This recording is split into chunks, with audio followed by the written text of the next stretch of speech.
A nuclear power scare in Ukraine at Europe's largest nuclear power plant. Last night, Ukrainian officials reported that the plant, which is in the eastern part of the country, was on fire after coming under heavy attack from Russia. The fire was behind the plant, though, in an area used for training.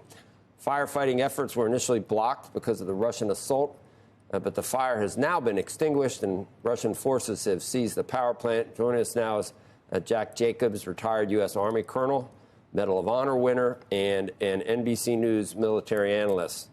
And Colonel, we're relatively young, but my father fought in that last World War, and he, froze his feet at the Battle of Bulge in Belgium. I thought those days were behind us, and it wasn't that long ago.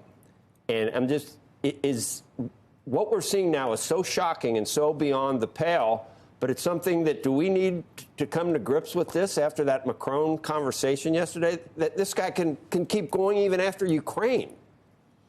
Well, I think his plan is to do exactly that. Ideally, in his view, he'd like to take back all those lands that used to be Soviet socialist republics, many of which are now part of NATO, and those that are not part of NATO, particularly in northeastern Europe, are very much concerned about Russia's expansion in the region. But make no mistake about it, he's certainly interested in expanding Russia. Now, it's something to keep in mind. We remember that he invaded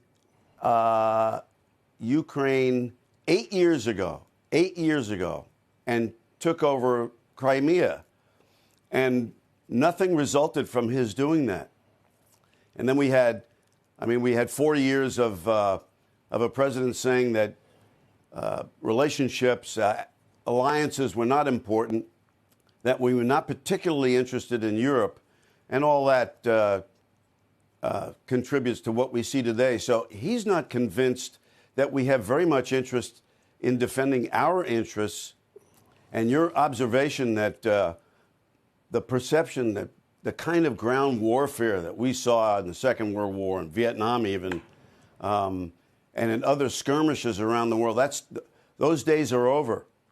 His perception is that we think that Europe thinks that, and as a result, he has this tool with which he can carry on, because he thinks that we're terribly concerned it will escalate into something bigger, which is why you see what's happening now, Joe.